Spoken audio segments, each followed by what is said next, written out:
Hi bro. చూసినా bro, ఎట్లుంది చల్లారా? సూపర్. దబిడిదిబిడే Jogipet Anil first song second song different ఏమనిపిస్తుందా? విభత్సంగా ఉంది భయ్య. ఎందుకంటే ఇప్పుడైతే ఇంకా బాగుంది. మనోడు సృష్టిస్తున్న విధ్వంసము మొత్తం. ఒక డైలాగ్ అయితే ఉంది, రక్తంతోడైనా నిప్పుతోడైనా చెర్రిపేస్తా. ఈ డైలాగ్ మాత్రం వేరే లెవెల్ ఉంది. దాంట్లో మొత్తం మల్చల్ చేస్తున్నాడు అని చెప్పుకోవచ్చు ప్రభాస్ అన్న. మొత్తం ఎక్కడ చూసినా ఫైట్స్.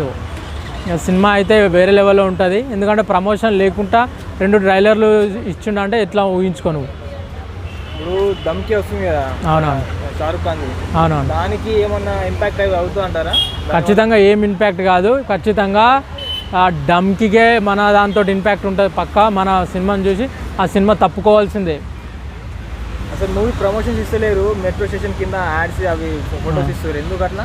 అలానే ఏం లేదు. ఎందుకు అంటే యాడ్స్ మన పోస్టర్స్ ఎందుకు రిలీజ్ థియేటర్లోకి వెళ్ళాలి ఆ ఉద్దేశంతో, అంతేగాని ప్రమోషన్ చేయకుండా అవసరం లేదు. ఒక్క రీల్ చాలు భయ్య, మన ఒక్క ట్రైలర్ చాలు ప్రమోషన్స్కి. ఇండియన్ ఇప్పుడు చూడు ఎన్ని వేలలో మొత్తం 120 మిలియన్స్ వ్యూస్ వచ్చినాయి, 150 మిలియన్స్ వచ్చినాయి ఓన్లీ 5 డేస్లో. కాబట్టి అర్థం చేసుకో ప్రభాస్ అన్న రేంజ్ ఎట్లుందో.